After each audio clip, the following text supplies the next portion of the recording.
Okay, welcome to another Insights into Industry. Today we're joined by Ross Burberry, Head of Development and Performance at Derby County Football Club. So thank you very much for joining us. No problem, Nick. Thanks for having me. No problem. So tell us, what is Head of Development and Performance?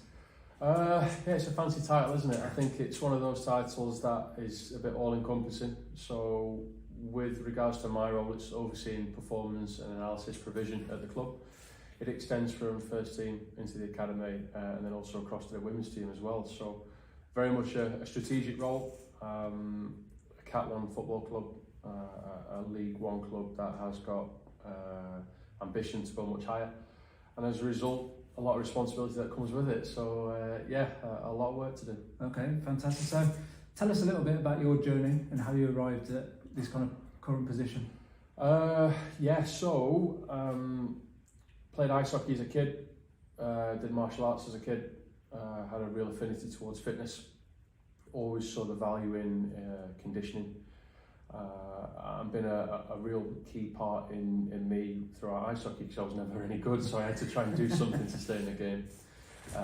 But what that led me through towards was back in the early 2000s as to what can that look like in terms of a career if you're not going to make it as an athlete. Did a HND, for those that kind of probably don't remember a HND, it's like a foundation degree. Did one of those in sport development and coaching.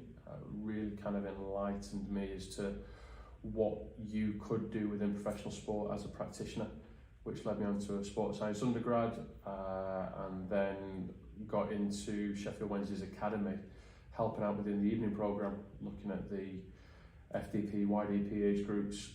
How can we help them to become fitter, faster, stronger, utilising the FIFA 11. So again, shows how far back that goes and how far that extends in terms of injury prevention and athletic development. And then as things progressed, first team at Doncaster Rovers, looking at the fitness and conditioning for them, coming out of League 1 into the Championship and kind of being a one-man band there.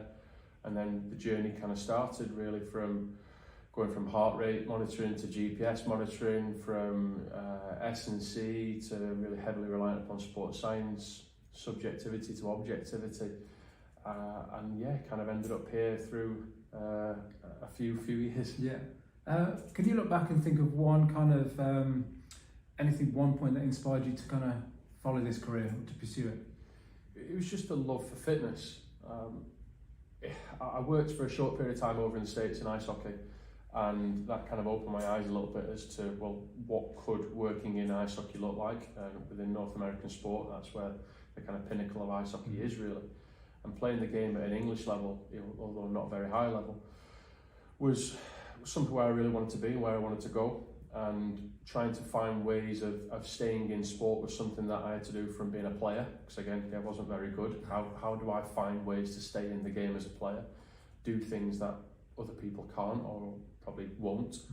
And that kind of said, well, you can stay in the game, you can't be a player, but you can be a staff member. What do I want that to look like as a coach? Because I helped out coaching with ice hockey, as a fitness and conditioning person, or a sports scientist, or an S&C. And having that love for fitness and having that love for conditioning was these are the routes I want to take. And probably still haven't worked out yet as to what route I am taking, but it changes along the way. So that was kind of the one for me. My ambition was to stay in sport for as long as I possibly could, do whatever I could to stay in sport, and the learning of how to do that was something that carried me forward. Yeah. Okay, so as head of kind of development and performance, what does a typical week look like for you? A week, the manager likes me to stay close to the players. That's something that he wants. So from an applied perspective, I'm probably doing more than maybe what the job indicates. I don't mind that. I love that aspect of it. I love working with players and probably would like to do more of it if I could, but the role is more of a strategic management position. So on a day-to-day, it's working out the tactical aspects of what the day requires, speaking with all the staff around what they think is appropriate for the players to do in that particular day, especially when it comes down to individuals, trying to build a bespoke programme for the individuals. And then the strategic elements of the day-to-day, with speaking with companies, speaking with product providers, where we're looking at analysis software, or we're looking at GPS software, or we're looking at other ways of monitoring and processing what we're doing with our players, and picking up on and identifying the gaps and where we can be better. A lot of that does come down to people, but it also comes down to processes. So having that mind of possibly curiosity, but also the strength of understanding what does a strong culture look like within professional football, and what are the elements that we need to do to be the best at it with where we're at. Yeah, so you're always looking for the kind of the new technologies that could give you that extra kind of couple of percent on the pitch? I think keeping ahead of the game with what technologies are available is important, but not becoming reliant upon those technologies. It is a people first approach that I always take, and the club takes too. The club is very much built on those values of we look at people before processes. But yeah, we do look at technologies. We make sure that we understand what technologies can offer us, and it is that way around. It's making sure that we're not trying to do stuff for the sake of doing stuff. It has to have importance, it has to have purpose, and we all have a natural curiosity towards where is technology going, whether it's through AI or virtual reality or other aspects. But equally, we have to make sure that it's built for purpose for what we require as an original football club. Yeah, and not just following trends that other clubs might do. Well, if we were doing the same things as what everyone else was doing, we'll all be doing the same together, and then we all just become average together. So we want to try and become the best that we can. And I think the best that you can be is original to yourself as a collective within the football club, not just as individuals, about identifying group values, what those values mean to us, what's important to us, what does the timeline of imprinting those values look like. Is it something fast, is it something slow? Someone once told me, working with people, slow is fast and fast is slow. So identifying a proper cadence as to when we expect projects and people to align is important. Yeah. And looking at how we're bringing in technologies has to fit within that. Otherwise, it takes a long time to build a culture, but overnight to ruin it. Yeah, it's a good way of putting it. So if we flip it now onto kind of staff recruitment, how do you kind of ensure that your recruitment aligns with creating like a cohesive culture within the club? What are the factors that you're looking for? The easy one is to say, you can, the isms are everywhere, aren't they? We want good people, we want to build relationships, these kind of analogies always pop up and always come about, but there's a lot of truth to that. I would personally, and it's a big statement, but I would rather bring in an unqualified, very good person rather than a difficult person who is very well qualified. I think that the culture gives us an opportunity to become so much better as a sum of our parts as opposed to individuals. And although professional standards and qualifications are extremely important, it can't be, and it's not always a this or the other, but it can't be a we need to go for the qualification as opposed to the correct person. Yeah. And bringing in the right people is imperative to how we perform. Yeah. So how important is it for you to then maintain that balance between kind of like senior members of staff that have been in the industry for a few years and kind of the new staff that are coming through? Yeah, generational differences, societal differences, expectations. It's a dangerous word, entitlement, and it's a dangerous word.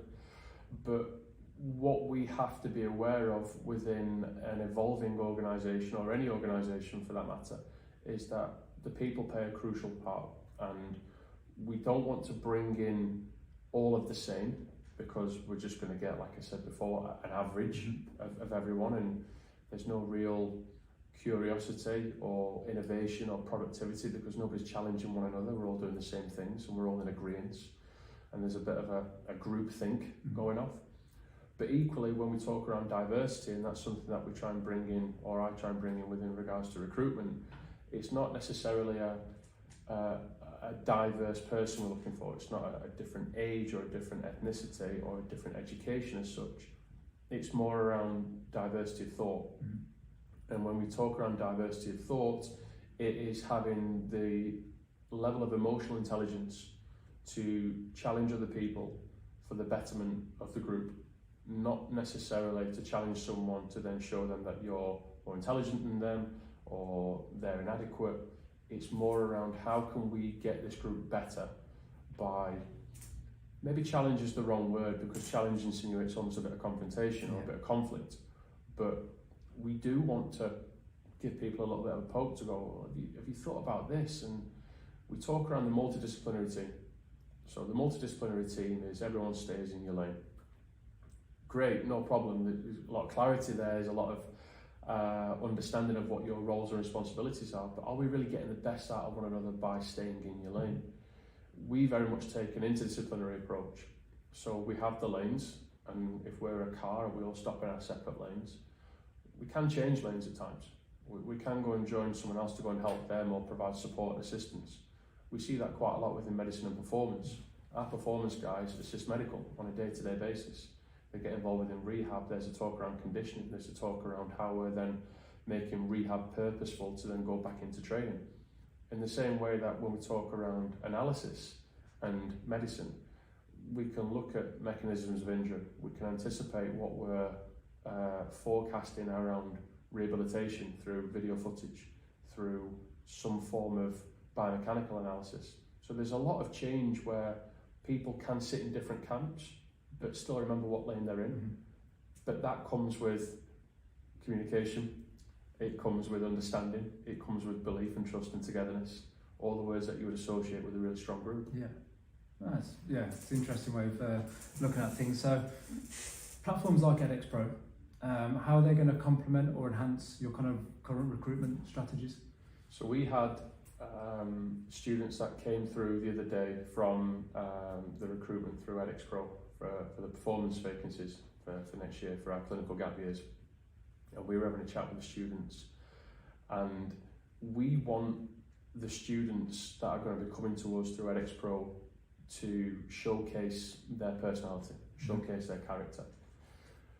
I've been considered pretty left field and lateral in my thinking at times, and maybe that gives us innovation, maybe gives us problems, but hopefully for the positive one. What we're trying to get through Edexpro is an understanding of the type of person that we're then going to be reviewing on their profile. I think CVs can definitely do that, but to a limit. I think LinkedIn profiles and other social media platforms can do that to an extent too. But what Edexpro can do is give us a real bespoke understanding of that person for this purpose of coming here, not as a generalism around what that person is. So when I spoke to the students, I said, your videos were quite interesting, but you were sat at a desk, you had your AirPods in, and I could see every now and then your eyes would deviate to the left because you were reading off a very scripted card. We want to see your personality, we want to see your character. If you're an avid runner or a cyclist, do your video whilst on a bike or out on a run. We can see you talking from the heart, unscripted, in an environment that gives us an understanding that you're into exercise, you want to keep yourself healthy, and we can see the natural you from that. Then we can see your profile, and understandably, if you're a student at undergrad level, your profile isn't probably going to differentiate you from others given the stage of career that you're in and the pathway that you're in. So you're all going to be on this undergraduate journey, but what differentiates you from the next person or the next person? Yeah.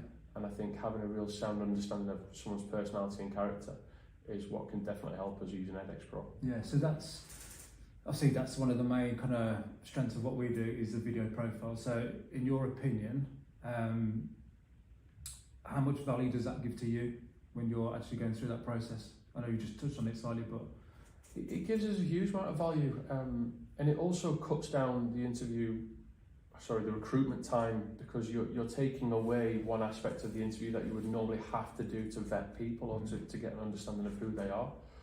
When we go through our interview process, typically it always forms like a 3-stage process. You meet the person, you have a personal chat, you get to understand them as a character. You then go to the next stage, which is then, okay, can we talk a little bit more about your job and your skills? And then the last one, it comes down to a final cut. We'll go through a situation, case study, whatever that will be, and we'll test them under pressure. But if we can get that first one done, where we've gone through the application phase and then we have to meet with someone, if we can take that phase out and bolt that onto the first phase, so we can see everyone's character, it helps us refine the interview process for us, but it also helps those students get past that first stage of, do I need to put a splash of colour on my profile photo on my CV? Because then it's a bit different to everybody else's. And it's not just a black and white one pager. But then equally, you don't want to get 5 or 6 pages of a CV and you're going, yeah, they put a lot of effort into this, but it's just it's built up just for the sake of it. So it really helps us if we can get some form of understanding around what our first stage of the interview would be, the personal connection. Who are you applying for this position? Yeah. And if you can do that in stage 1, then I think it's a winner for both parties. Yeah, because that's what we're looking to, is kind of streamline that process for clubs and organisations. So how do you envisage platforms like Edexpro kind of impacting on the efficiency of football clubs in their recruitment process? Yeah, I think it's, if we were to get 10 applicants for a position who've all got an Edexpro profile, then it can be quite easy for me and the team, or whoever's leading the recruitment process, to go, right, let's grab a coffee, we'll have half an hour, we'll sit in a meeting room and we'll go through everyone's profile and watch the videos. And then as a result of watching the videos and going through each person's profile, we're all making notes, we've had a cup of coffee and we've got something to discuss by the end of it. Yeah. And that makes things so much easier for us. Not easier, more efficient for us would be the better use. Yeah, because I guess what we're trying to do is kind of modernise the whole process. You know, CVs have been around for how many years? It's black and white text. So yeah,